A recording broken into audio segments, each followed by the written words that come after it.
Live from the National News Studio, Sri Lanka.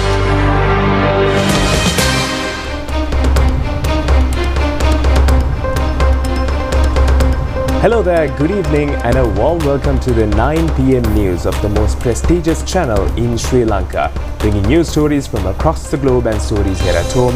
I'm Sonal Paranavithana and today is the 15th of January 2026, which is a happy and a joyous occasion to all of the Hindus and the people celebrating Taipongal all over the world. Wishing everyone a happy Taipongal. I'm Kenza Farooq. Let's take a look at your headlines for tonight.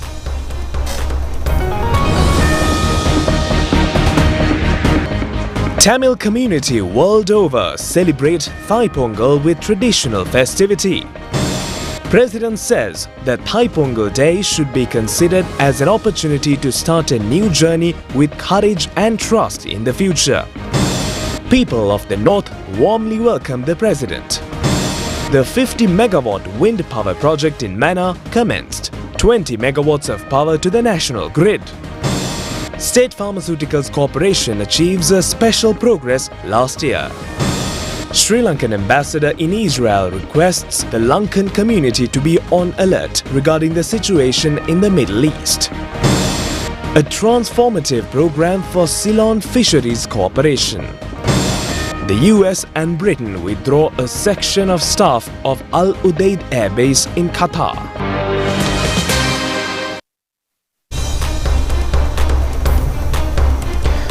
Hindu people all over the world celebrate Taipongal festival today. Now, the aim of the Taipongal celebration is to express gratitude to the service rendered by the Son of God for agricultural activities, which is the base of the day-to-day life of the people. To mark this event, special offerings are being held in Hindu temples and the service of the sun is remembered. As a tradition, farmers prepare pongal or kiribath in their respective agricultural lands and the first portion is offered for the Son of God. People also boil milk in front of their households and prepare milk rice for the divine powers. People also wear new clothes and participate in religious observances at the Hindu temples. Then the Hindu people offer food and beverages for their relations and friends in each household.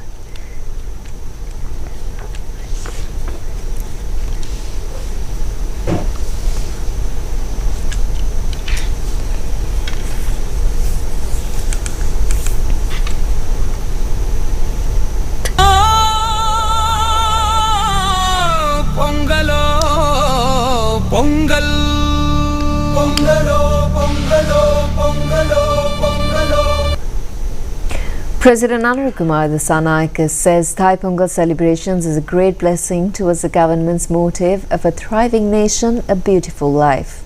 Issuing a message to mark Taipongal celebration, the President wishes a prosperous Taipongal festival for all Tamil people living in Sri Lanka and the world over.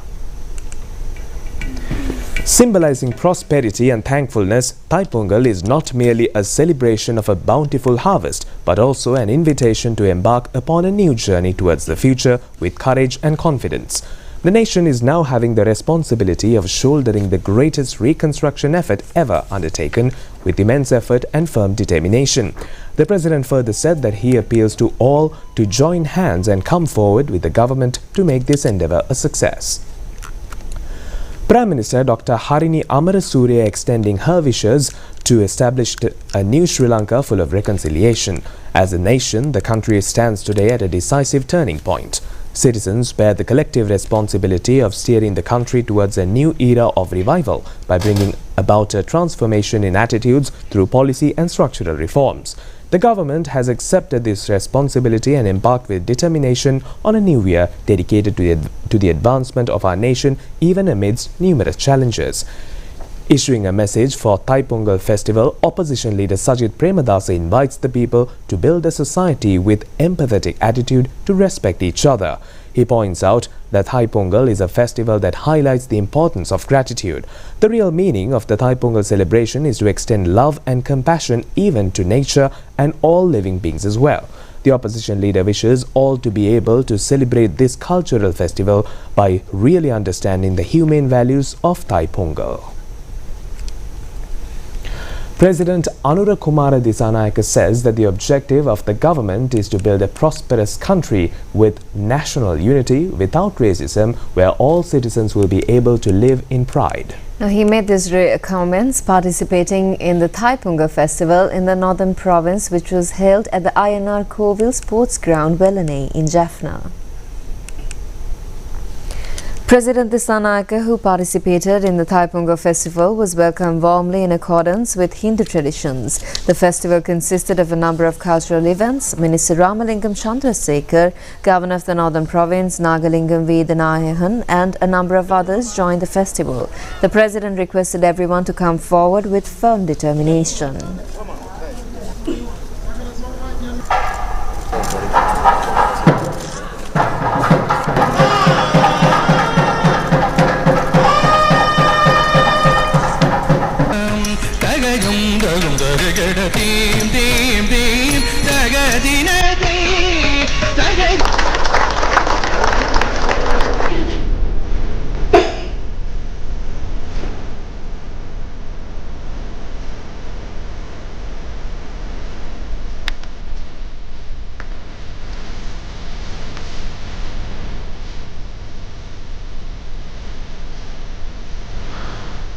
President Anura Kumara Disanayake said that the fundamental aspiration and vision of the government is to create a nation that is more developed and prosperous in every respect than it's today.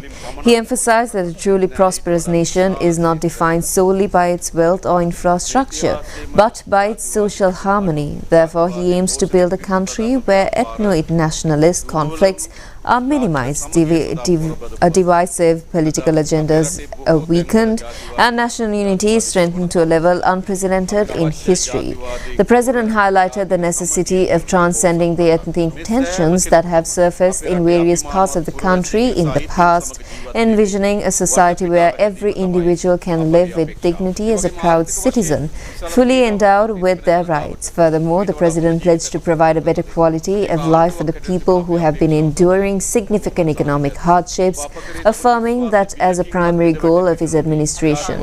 He assured that the public that the trust placed in the government would not be compromised and that he remains committed to building a stable, harmonious country where future generations can live with peace of mind. In his concluding remarks, the President appealed for collective unity during this Taipongal season, calling on all citizens to move forward with firm determination to build a better country for the nation's children.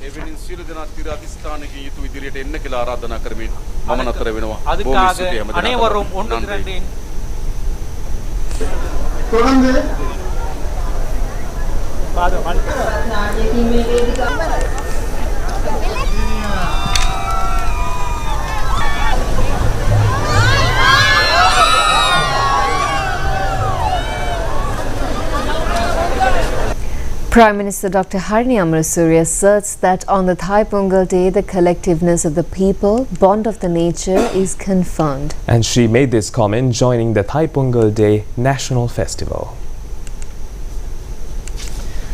Taipongal Day National Festival was held at the Temple Trees. Prime Minister Dr. Harini Amarasuri, Minister Dr. Hiniduma Sunil Senavi and the others were welcomed according to the Hindu tradition.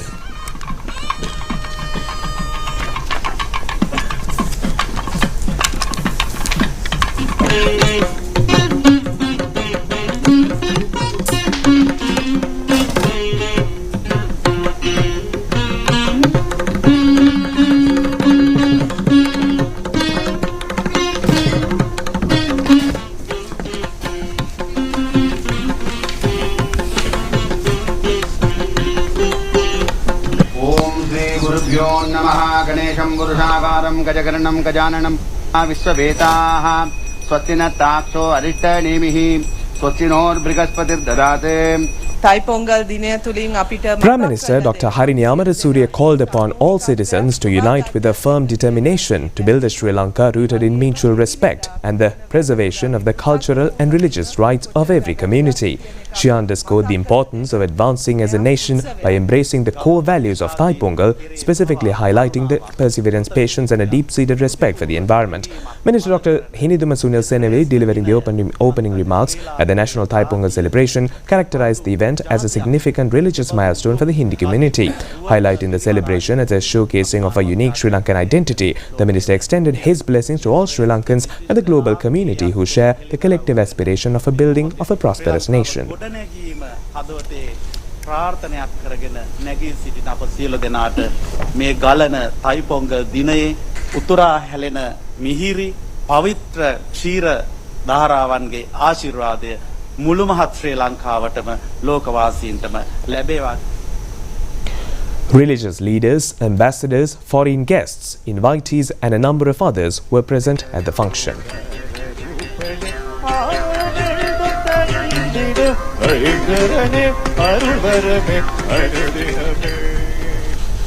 All Hindu communities island-wide are celebrating Taipongal on a grand scale today. Taipongal was celebrated early in the morning today by the Hindu community of urban areas of Colombo. They followed traditional Pongal observances by lighting lamps, creating kolam designs and cooking Pongal rice. Various religious programs were organized in Hindu Kovils in Colombo today.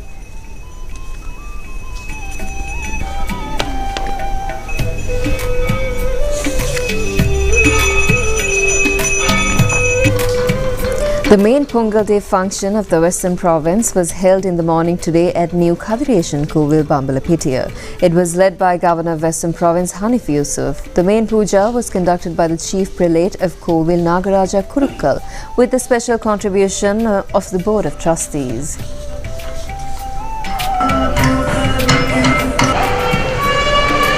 Religious observances were organized at Mayurapati Sri Bhadrakali Amman Kovil, Vallavata on the occasion of Taipongal.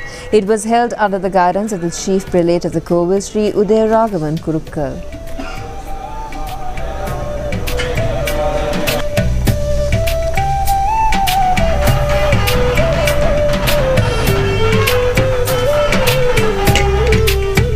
In Vaunia, the Hindu community joined the celebration of Taipongal Day with traditional fervour. A special puja was held today wishing peace and prosperity to the people and the country at Kandasamy Kovil in Vaunia. District Secretary of Vaunia P.A. Sarat Chandra and a group of others were present on the occasion. The main Taipongal function of the Eastern Province was held today at the Kantale Pillayar Kovil. Governor of the Eastern Province, Professor Jayanta Lal Ratna Sekar, and government officials along with people's representatives joined the occasion.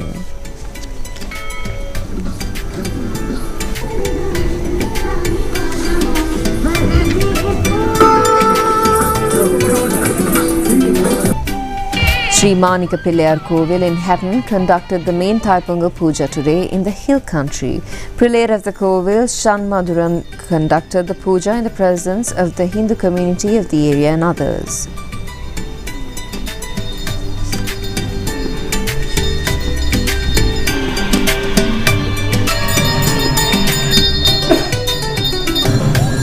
Matale District Taipongal Day religious programs were held in the morning today at the Sri Muttumari Amman Pattan Kovil, led by Krishna Kumar Kurukkal. The Hindu community of the area also organized Taipongal festivals in front of their residence.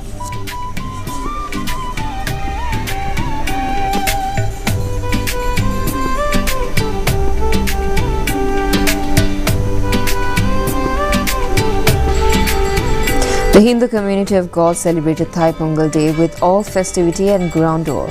Religious observances were held at Sri Kakiravelayadum Swami Kovil, Kaluvella, Gaul. Deputy Minister Nalin Hevage and Mayor Sunil Gamage also participated in the ceremony.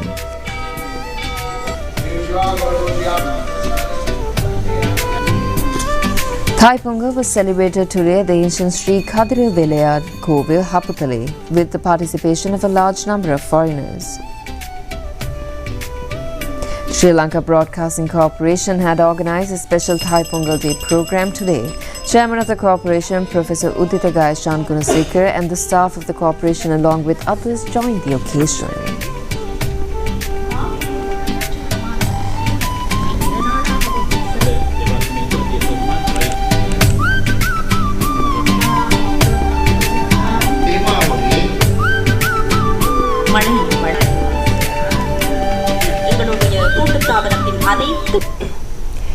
Hindu devotees today celebrates Taipongal to mark the dawn of New Year. Taipongal is the most colorful cultural event for Hindus world over, and they performed many rituals including the preparation of Pongal rice. They also decorate their house premises drawing attractive designs called kolam. According to the Tamil calendar, the first month of the year is called Thai. During the month of Thai, they clean the floor and garden, erect a pandal with 2 banana trees and the main entrance. Housewife wakes up early in the morning and cleans the compound, washed it using natural detergent. Then she draws kolam designs on the floor. Hindus use various colors according to their traditions.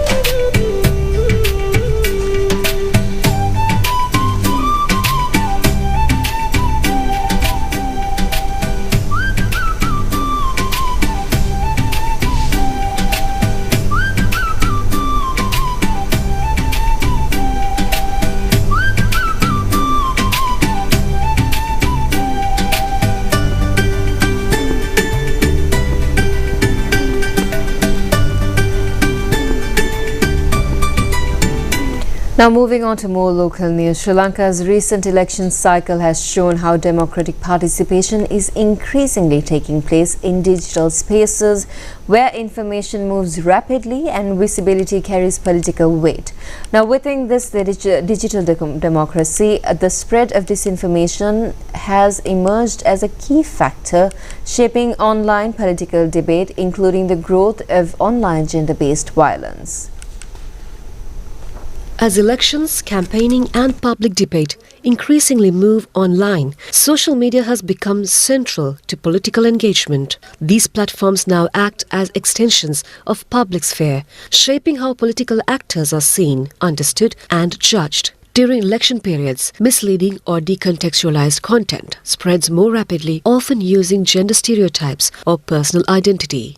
This fuels online gender-based violence, including gendered hate speech and personal attacks, making hostility toward women political figures more visible during campaigns.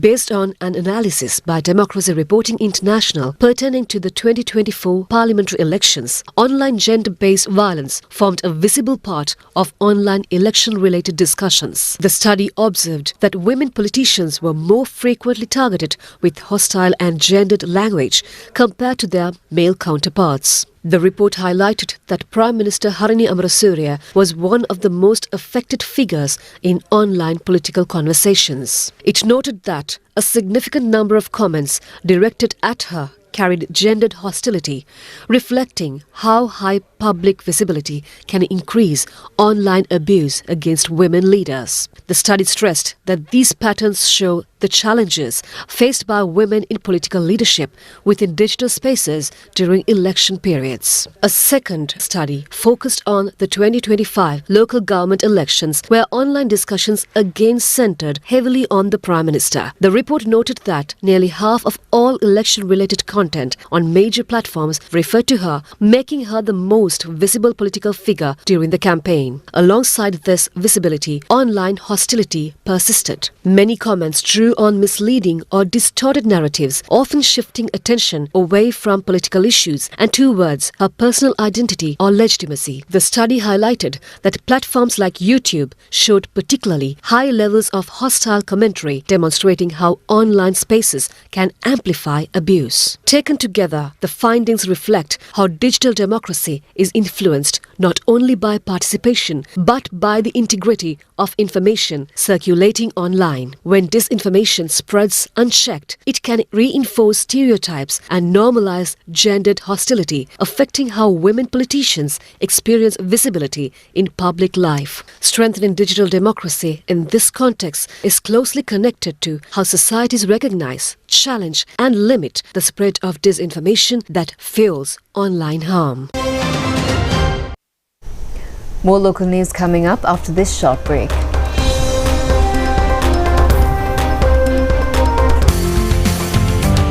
Prima Stella. අපි හැමෝම කැමති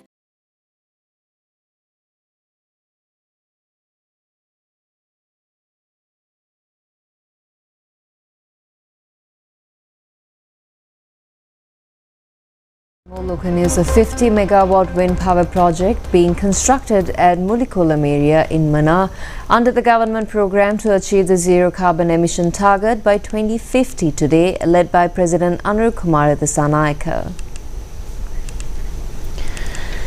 This wind power station consists of 10 wind turbines which use natural wind power available in Mana. In a unique feature, a unit of power will be available at a price of 0.0465 cents US dollars or 14.37 Sri Lankan rupees.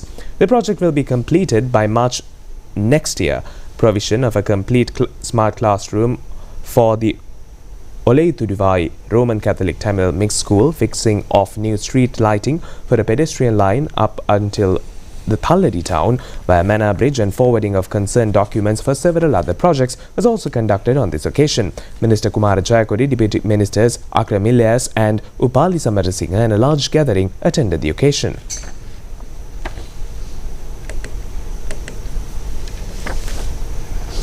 The 20 megawatt Mana Windscape wind power station constructed in Mana was also officially added to the national grid today under the leadership of President Anur Kumar Dissanayake. Under this project, 4 large wind turbines will be powered with a 5 megawatt capacity per turbine for the first time in this country.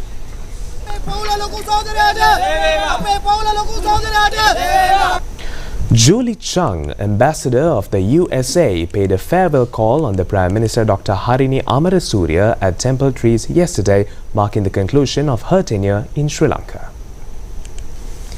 The Prime Minister warmly welcomed the ambassador and expressed sincere appreciation for her service and significant contribution to strengthening bilateral relations between Sri Lanka and the US during her tenure. The Prime Minister conveyed special thanks to the government of the US for the timely assistance extended to Sri Lanka during the emergency situation following Cyclone Ditwa. Ambassador Julie Chung expressed her gratitude to the government for the cooperation, support and spirit of mutual understanding extending to her throughout her tenure, and reaffirmed the continuity of partnership between the two countries. During the meeting, discussions were held on ongoing cooperation under the Fulbright Scholarship Program and the US Peace Corps Program, with both sides emphasizing their value in fostering strong people-to-people ties and long-term collaboration. The State Pharmaceuticals Corporation has reported exceptional financial performance for the year 2025. Now, the corporation highlighted a 173% increase in its contribution to the government through income tax and treasury levies. According to the 2025 progress report, the SPMC's contribution to the state via income tax and treasury levies rose to 1,118 million rupees compared to 2024. The production of G1E saw a 36% growth, with sales revenue from the product increasing by 26% over the previous year. Revenue from the Rajyo Susalap pharmacy chain also grew by 9%.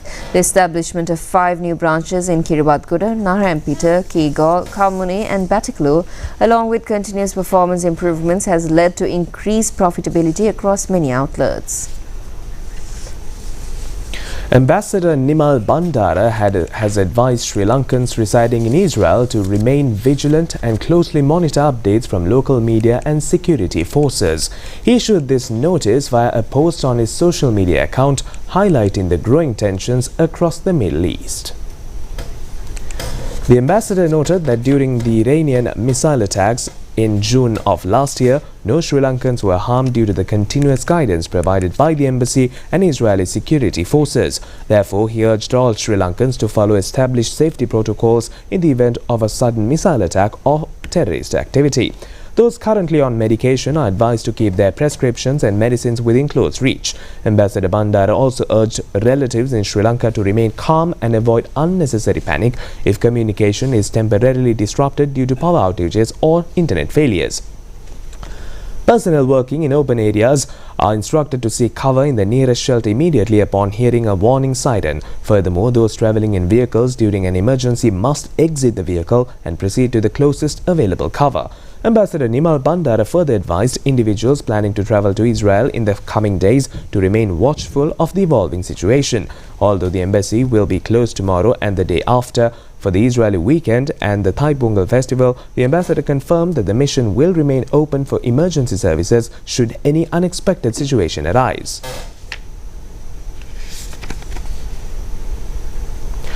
Due to the prevailing instability, several airlines have begun rerouting flights to avoid Iranian airspace. Consequently, all passengers traveling through Israel and the Middle East region are advised to reconfirm their flight schedules with their respective airlines. According to data from Tel Aviv Airport, Fly Dubai and Etihad flights to Sri Lanka are currently operating according to schedule. Nevertheless, individuals traveling between Israel and Sri Lanka are urged to verify their flight status before arriving at the airport.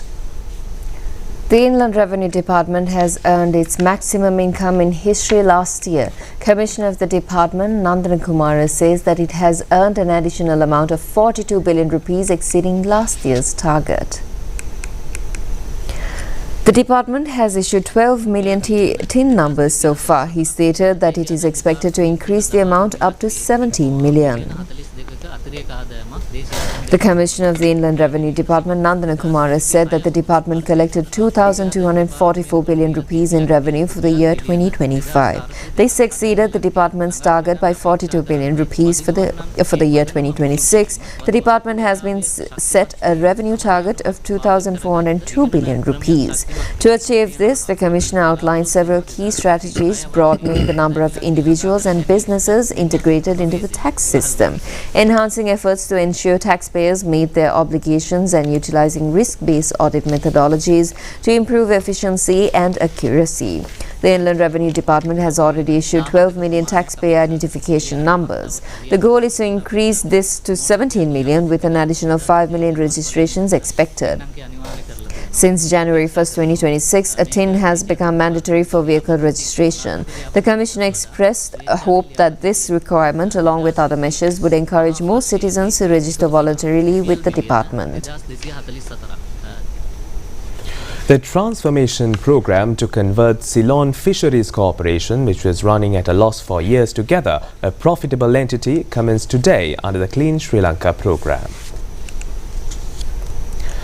The new program commenced today, led by Deputy Minister Ratna Gamage. As a first step, a program was held to clean the corporation premises. The Deputy Minister joined an inspection tour of the corporation premises. According to the new plan, the market share of purchase of fish by the corporation, which stands at 1% at present, is expected to be raised to an optimum level gradually.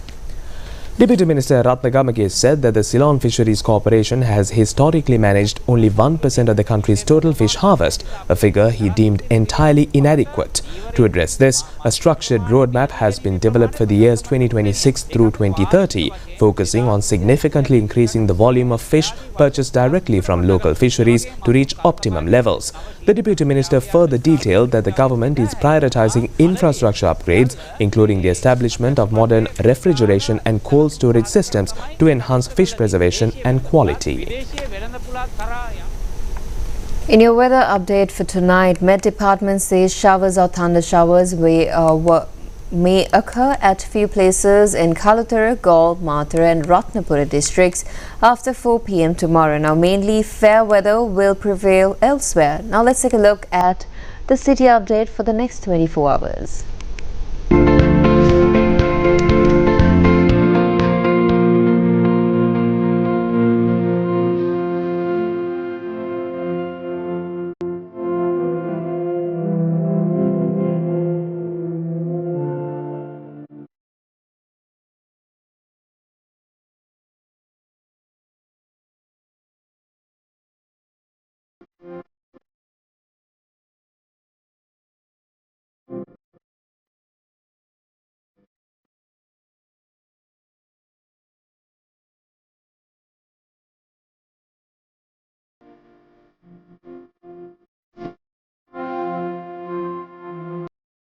Giving you a stock market update, Colombo Stock Exchange ended today's trading positively. The all share price index closed at 23,708.7 after increasing by 100.9 points.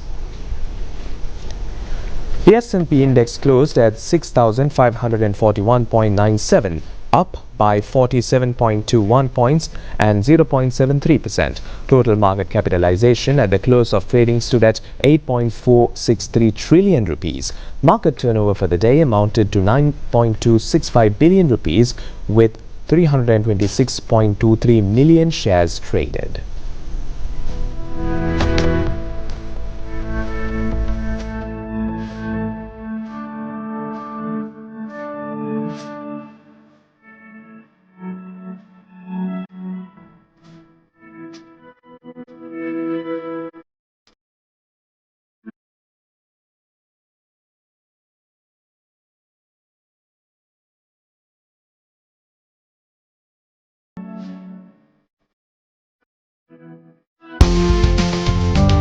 Prima Stella, අපි හැමෝම කැමති.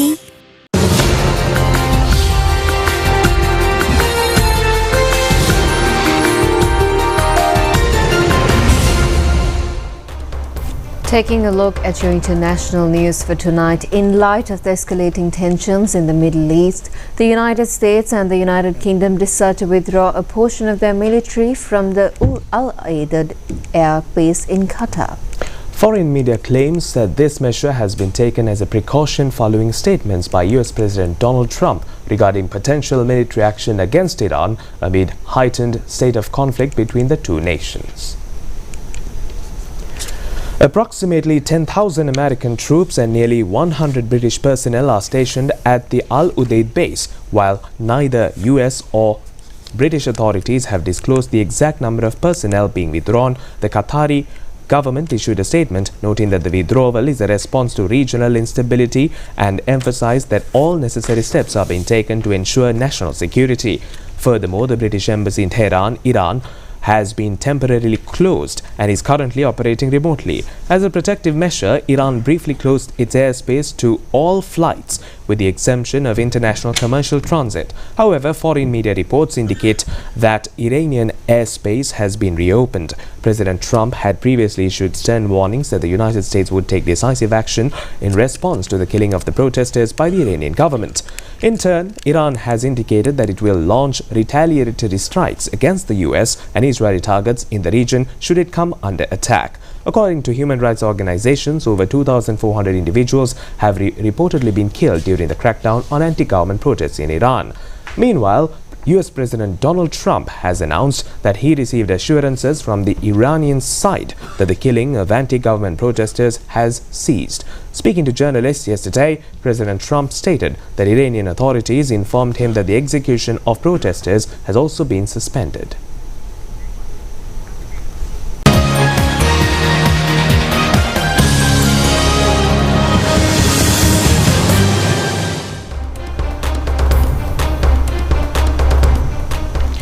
Moving on with other sports news.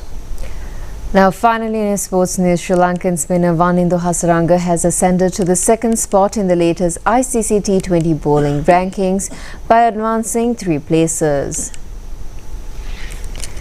Wanindu Hasaranga has secured the second place in the ICC rankings by obtaining 702 points. Indian spinner Varun Chakravarti is at the top spot by securing 804 points in the ratings.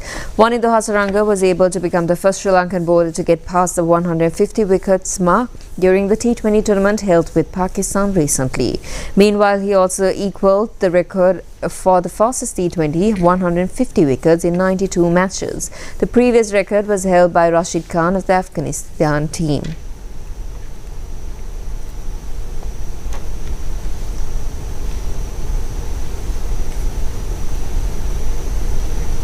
Indian batsman Virat Kohli has secured the first place in the latest ICC One-Day International batting rankings by advancing 1 place up. He obtained 785 marks. Daryl Mitchell has occupied the second spot by advancing 1 place. Sri Lankan batsman Charita Salanka is on the 9th spot of the rankings.